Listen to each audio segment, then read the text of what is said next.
Hey everyone, before we start the show, I just want to get some plugs out of the way. If you enjoy this podcast and you're into wrestling, check out the Nerds and Marks podcast or Marty and Sarah Love Wrestling. If you're not getting your fill on movie and entertainment discussion, then check out the Entertainment Buffet podcast. If you want to dive into the world of video games, I highly recommend the Darkcast by my friends over at darkstation.com. Listen to them cover important topics and interview men and women from all over the industry. Thanks for listening and enjoy the show.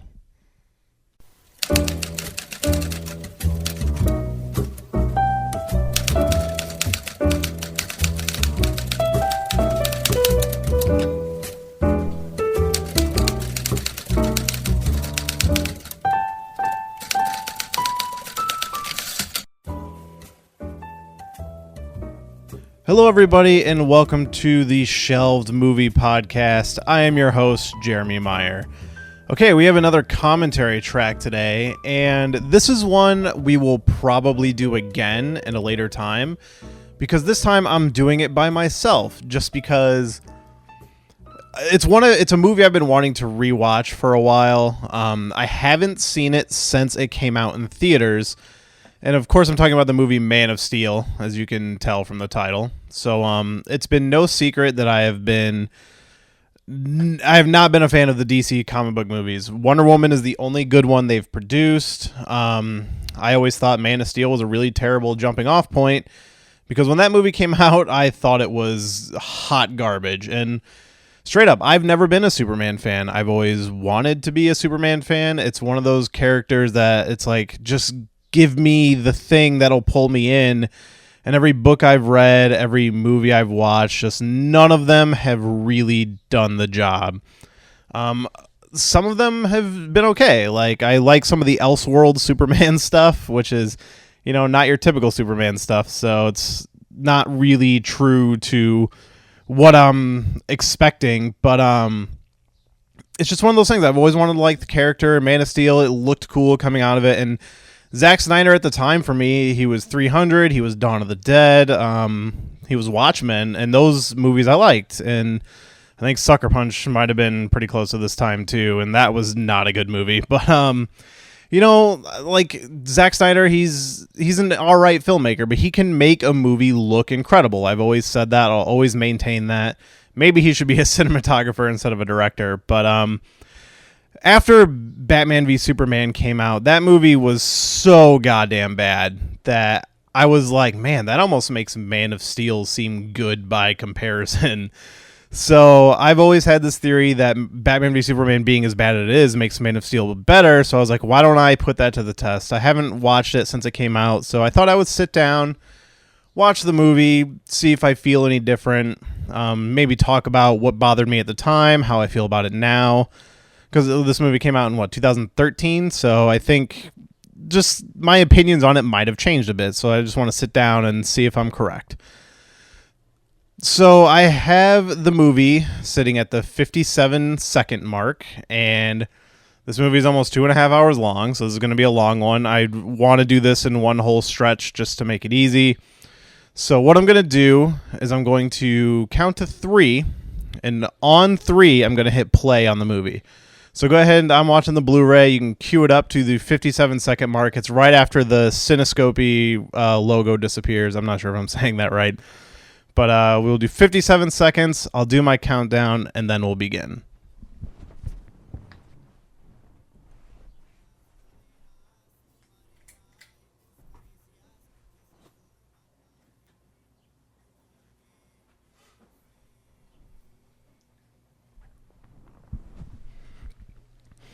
Okay, so we're going to do the countdown. I'm going to hit play on 3. So 1, 2, 3.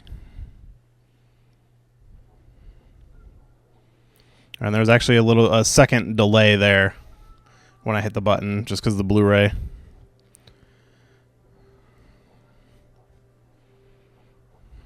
Yeah, I literally don't remember much of this movie. The one thing I do remember is liking quite a bit the opening. I definitely think Russell Crowe is one of the best parts of the movie.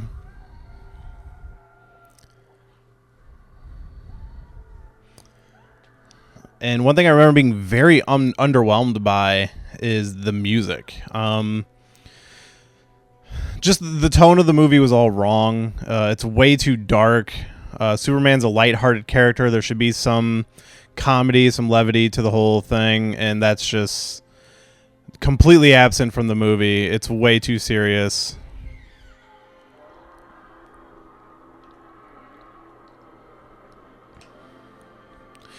The Krypton stuff is interesting. It's Krypton like I've never seen before. I don't know if this version of Krypton comes from any version of the comics.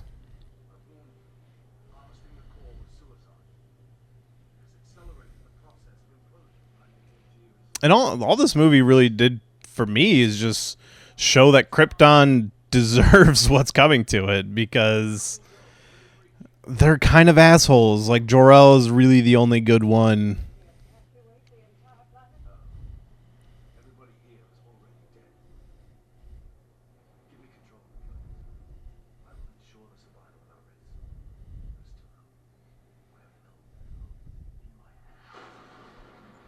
Yeah, so Superman is the first natural birth in forever on Krypton, so I do like the idea that Kryptonians are kind of embedded with a purpose.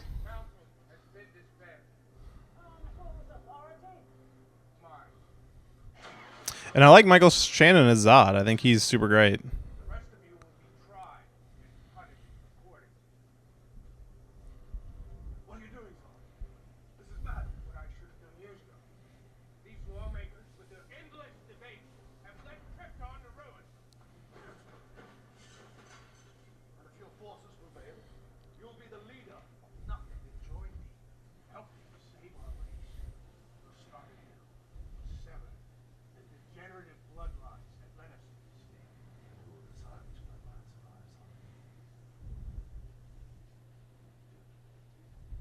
Yeah, Russell Crowe is really the highlight of this movie.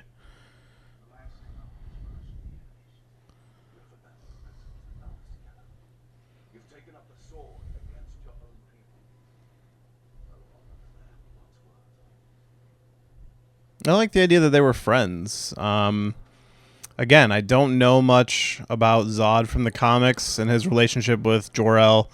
I only really know the old Richard Donner movie, and even then, I'm not a fan of those movies, so I don't remember a lot from them.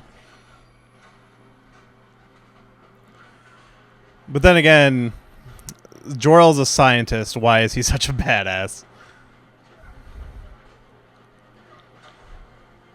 But who knows? Maybe all of Kryptonians learn this kind of stuff.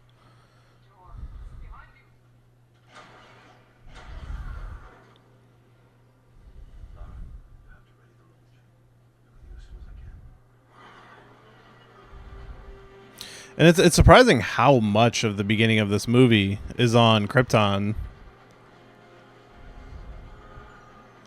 Like, this is more exciting than most things Zack Snyder has done. Like, I would love to see him do a sci-fi movie just like this.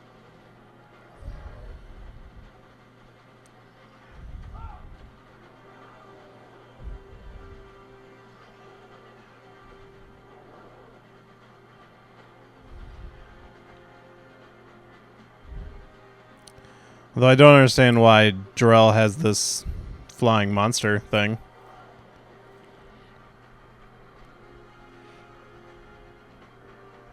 I do remember this a little differently. The first time I saw it, I thought literally as they were debating Krypton's future, there was literally pillars of fire shooting out, but I think that comes a little later. Oh, look, his suit mimics Superman's. The suit is a big problem for me in this movie. Not the way it looks or anything like that, but the way the suit kind of comes into play. Man, he can hold his breath for a real long time.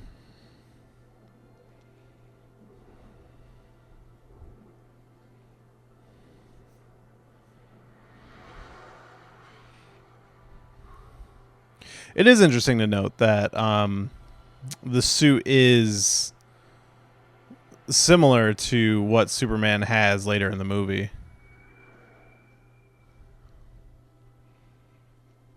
I mean, I don't think this codex has ever explained how it works.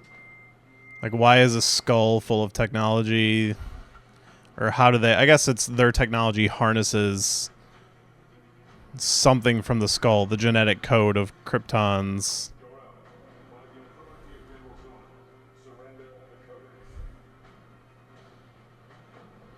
Like, I don't understand why the codex is so important to Jor-El when he kind of always intends Superman to be the only one. Or maybe that's wrong. I don't know. Like I said, I haven't seen it since it came out, but I don't recall Jor-El telling Superman to do anything with the codex. Like, this is all pretty exciting stuff, and definitely watching this movie in the theater, it's like, yeah, there's a lot of potential for this movie. It's big, it's bombastic, it's dumb, but it's fun.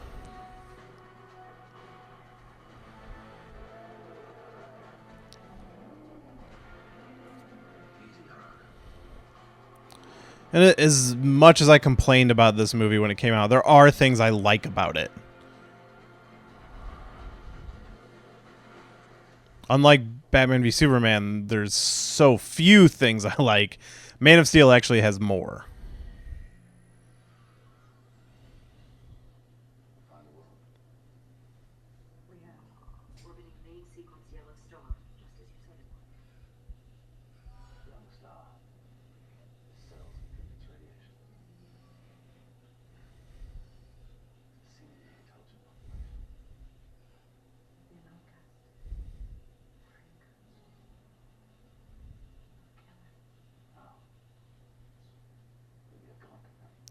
Yeah, I really like this stuff. There's a lot of potential here for the beginning.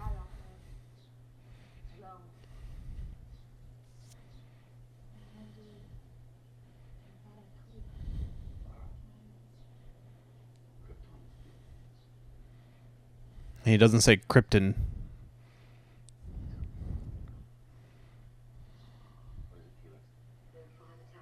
I do love the technology thing.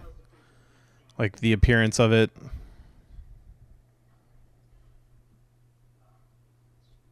So I guess the Codex just gives them... basically puts all the knowledge of their people into his system. Maybe. Maybe I'm wrong. I'm sure they'll explain it later. I just need to stop guessing.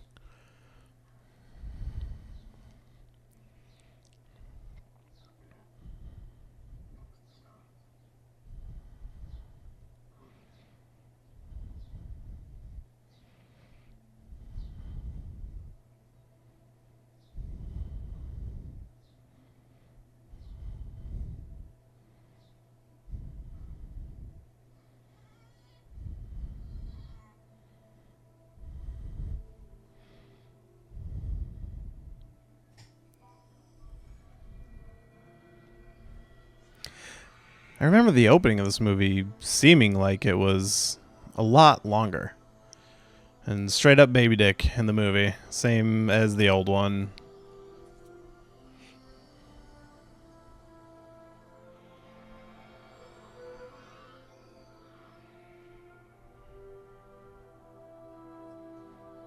Yeah, I do. The idea of their technology is super cool.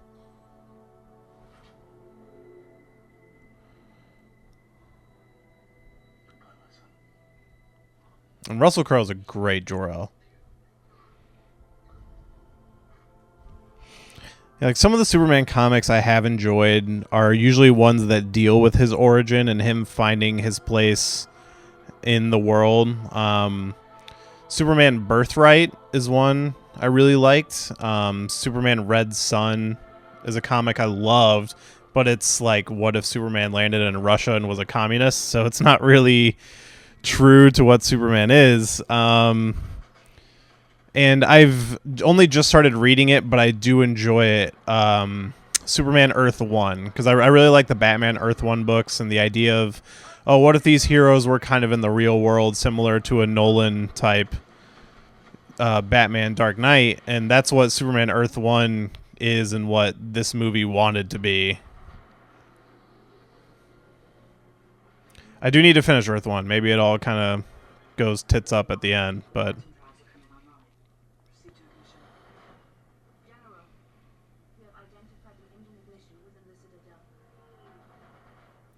So he has his lady friend here. I don't remember if they have, like, the big bearded guy. For that matter, I don't remember what happens to all of the Kryptonians that they come to Earth with. I think I have an idea, but that's something I'll have to... I'm not clear on what they do.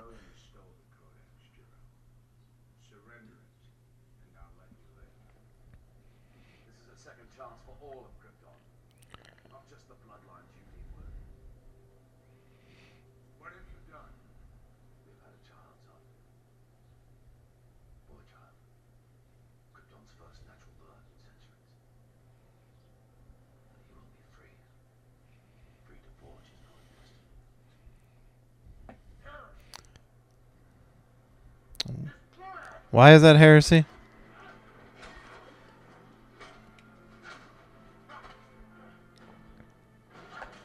This does deviate a little bit from what we know of Superman lore, which is Jor-El dies before Krypton explodes, which is kind of depressing for Superman's mom. Laura? I think that's what he was calling her.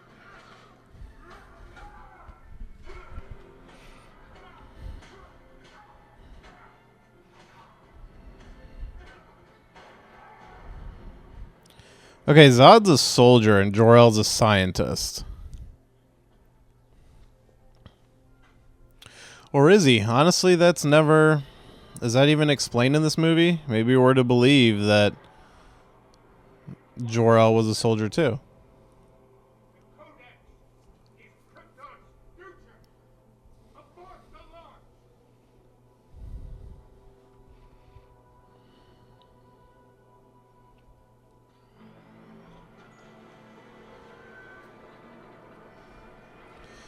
Oh, I forgot how promising the opening of this movie is.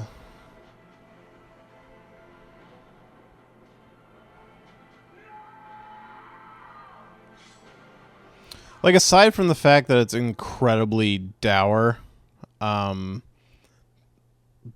takes a while to figure out that there's something wrong with this film.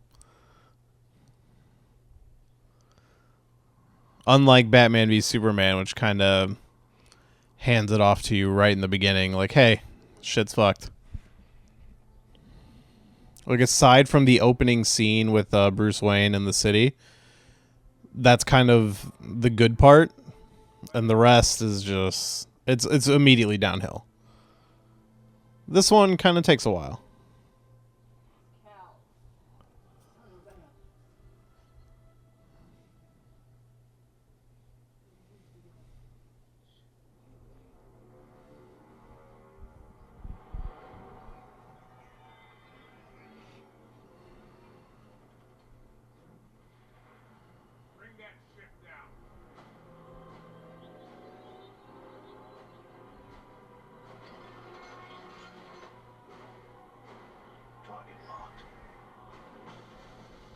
Ooh.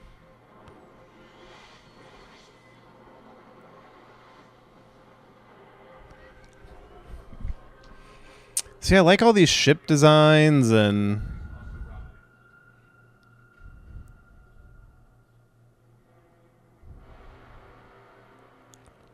Like, Zack Snyder could have made a badass sci-fi movie if this wasn't a Superman movie.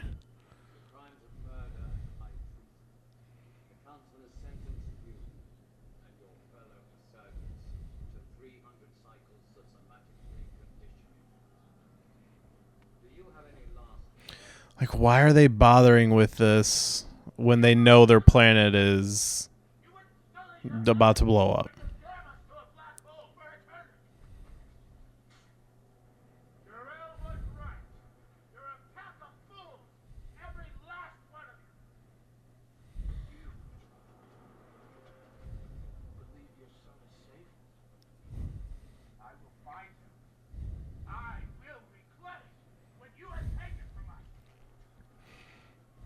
Michael Shannon was a great choice for Zod.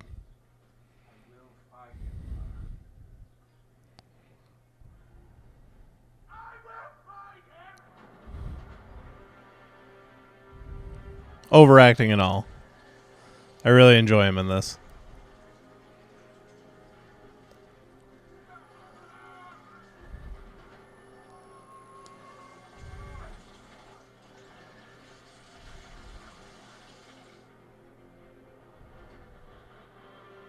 Those all look like penises.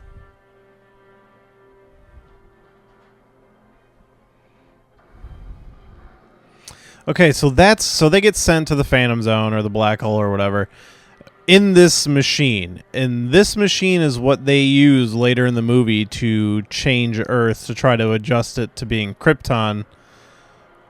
Why does this machine do that? Why are they put in that machine if it can do that? I have a lot of questions. Did they change the ship so it can do that?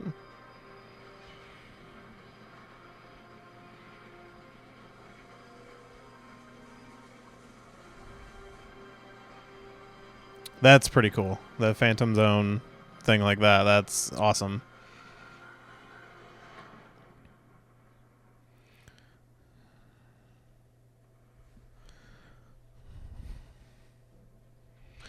But I mean, yeah, the idea is they put them in the Phantom Zone, and then the planet blows up right afterwards, and that's what sets them free. That is cool imagery right there. Shouldn't you find refuge? There is no refuge, Kira. Jerome was right. This is the end.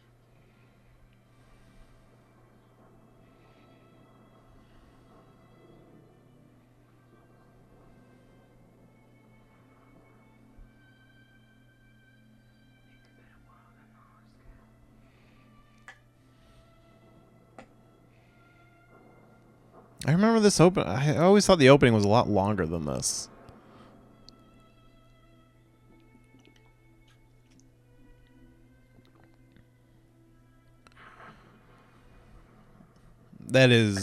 See, up until this point, this is awesome. Like, I'm actually enjoying this.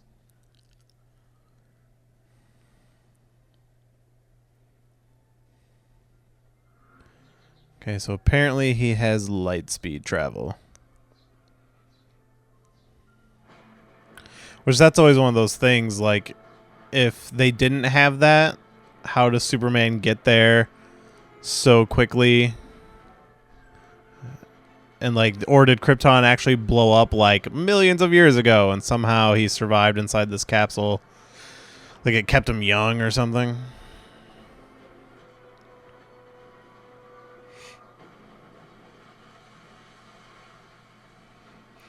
Okay, and this was one thing I definitely enjoyed when the movie came out.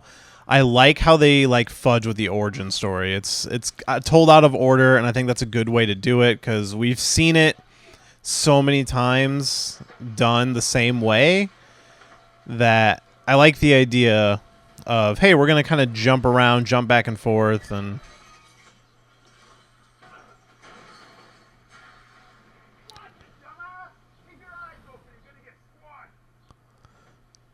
I also like Superman working.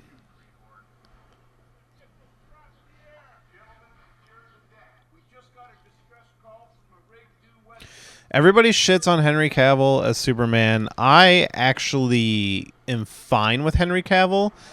I don't think he's great, but I don't think it's his fault. I think with a better director and a film with a little more lightheartedness to it, he could be a great Superman. But unfortunately, he's in a Zack Snyder movie, and he's got to be incredibly serious.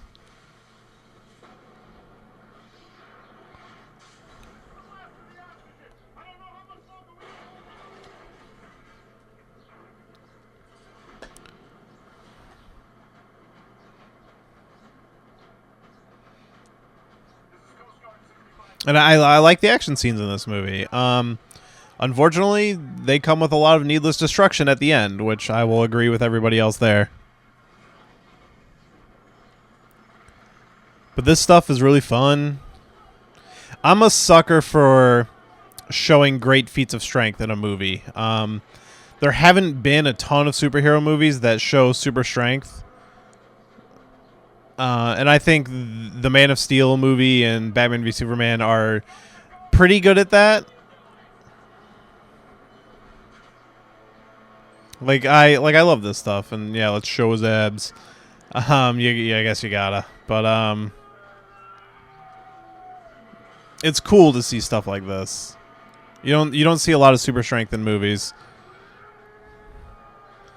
Like, you think of the Marvel movies, kind of one of the only ones you do is the Incredible Hulk. I guess Thor has a little bit, but not so much in the actual movies. But even Wonder Woman, I like the idea of watching her pick up a tank and stuff like that.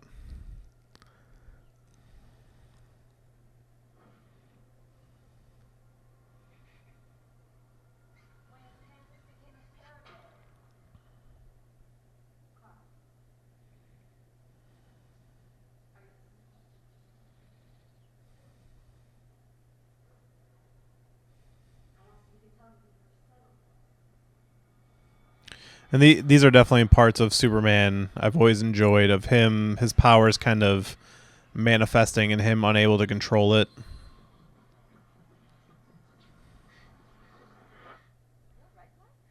Being able to hear things and not being able to tone it down.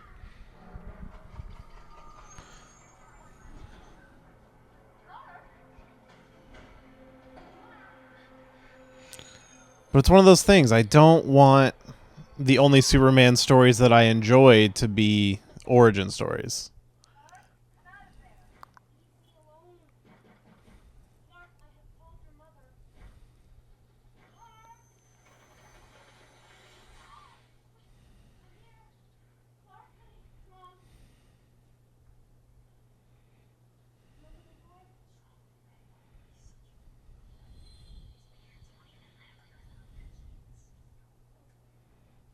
It's kind of like terrifying imagery.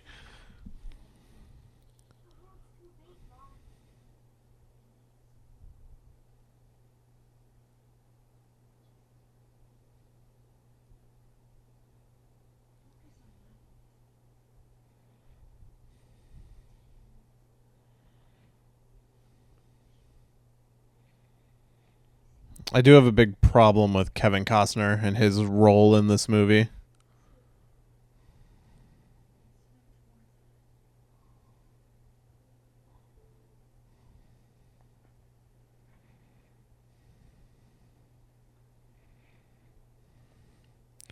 Just Ma and Paul Kent are supposed to be the ones who turn Superman into Superman. And in this movie, they kind of do the opposite.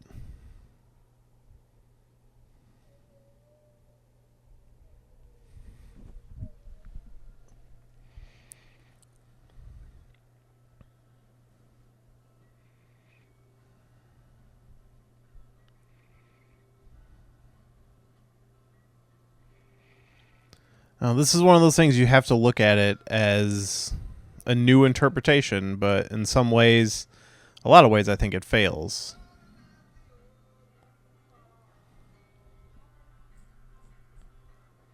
Ooh, Thief Superman.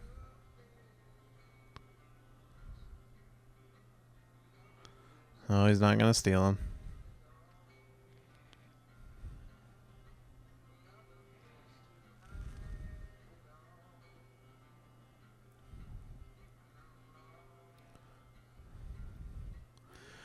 What are the odds he finds someone's stuff that just fit him?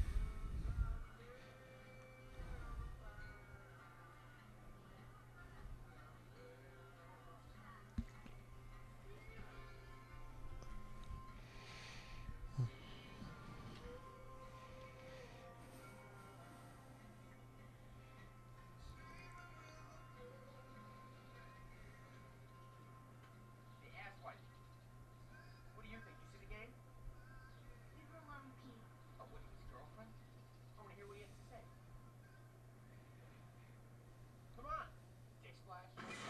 Dick splash? Is that supposed to be... Is that supposed to be a real insult? Oh, man. Could you imagine if that actually happened to a school bus full of kids?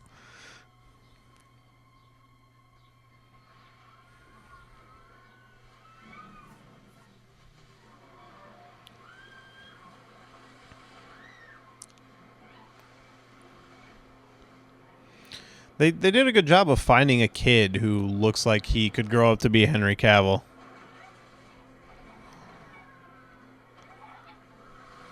Oh, that would be my nightmare.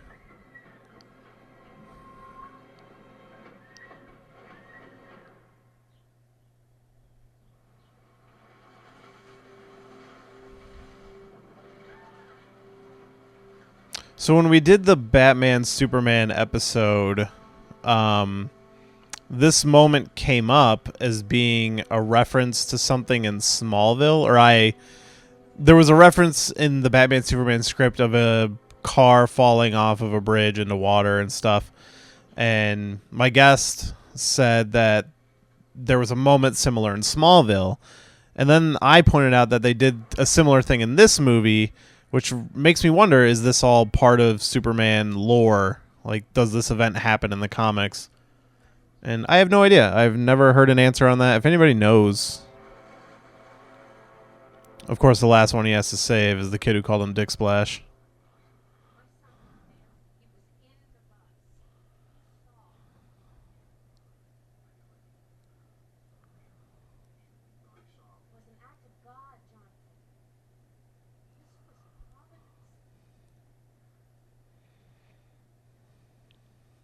I was super stoked when they cast... wow, I'm totally blanking on his name. When they cast him. Fuck, how am I not remembering his name? I literally said it fucking 5 minutes ago.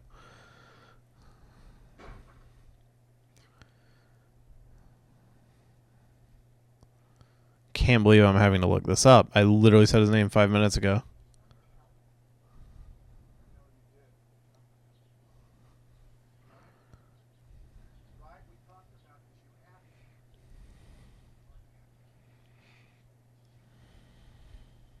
Kevin Costner. Yeah, wow. Can't believe I couldn't remember his name.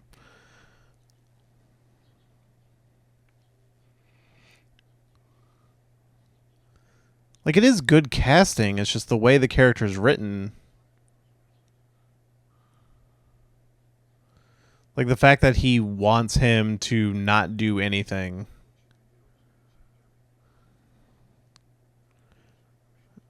And it's never mentioned if it's like he just wants him to keep it under wraps until he's older, and then one day he can be who he's supposed to be, or if he wants him to hide it forever.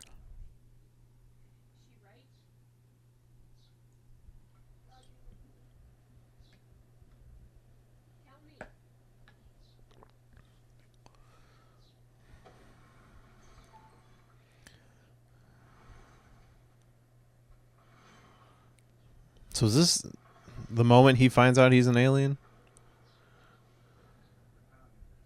Oh, yeah.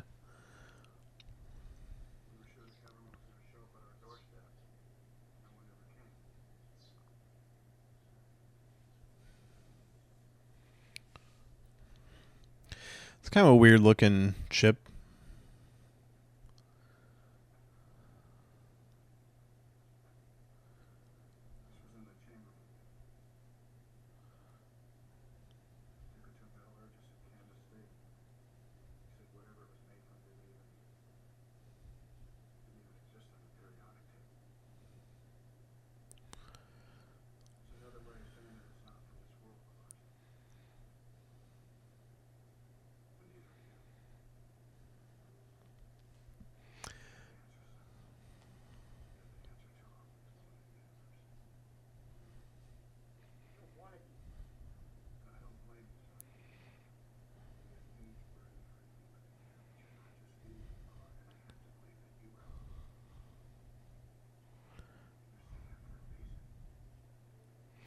He is a pretty whiny Superman.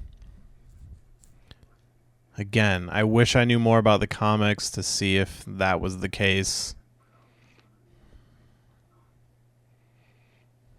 I'm going to pull up some of the IMDb trivia and see if there's anything interesting. I do love the first one. Henry Cavill refused to take steroids to muscle up for the role. I think that's probably a pretty good fucking idea for anybody who needs to get buff for a movie. Like, the fact that that's even something thrown out there is pretty fucking weird.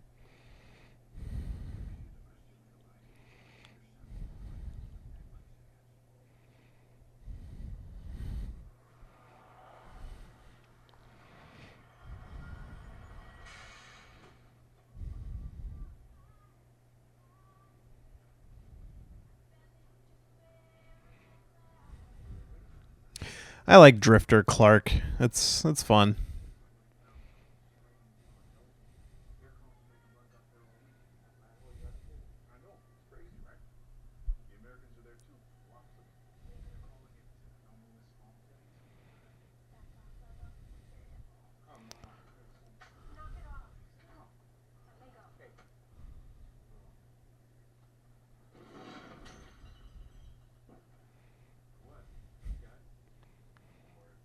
I mean, he's got inches on him.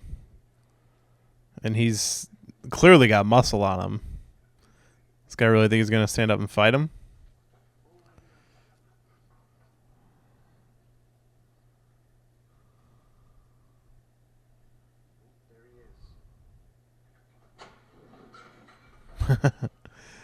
See, I like that stuff.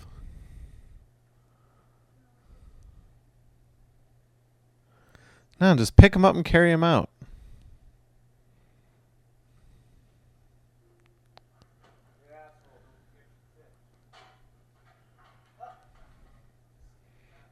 Like, why do you have to make him a pussy? That's something I don't understand.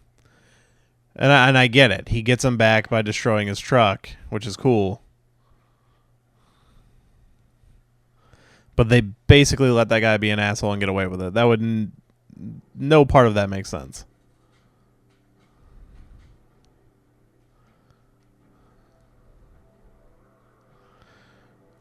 And then all of a sudden he's in the Incredible Hulk movie.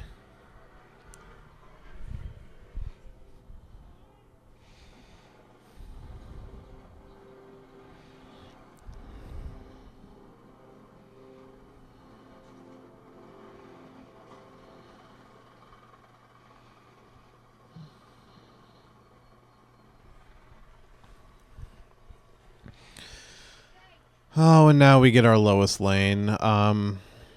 I've never been a big fan of Amy Adams as Lois Lane. I'm not really a fan of Amy Adams in general. There are some things I like her in. Mostly, I don't. I like American Hustle. I haven't seen Arrival, but I feel like I will like that movie. But overall, she's just one of those actresses that's kind of hit and miss for me, and unfortunately misses way more than she hits.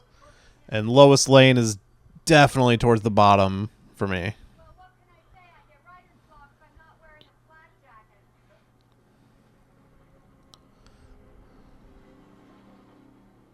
Oh, okay. So he heard those soldiers talking about this place. Oh, I like him. That's the guy from Law and Order SVU. Can't remember his name, but...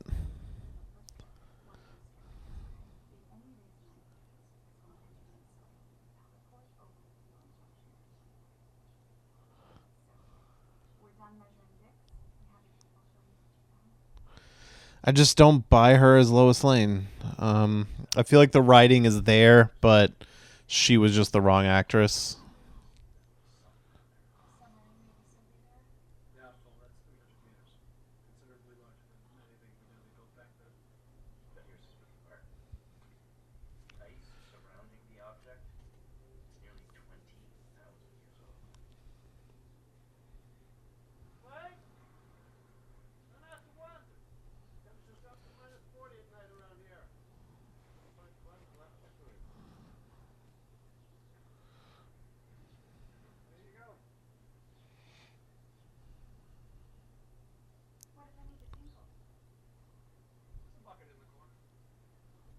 Lovely.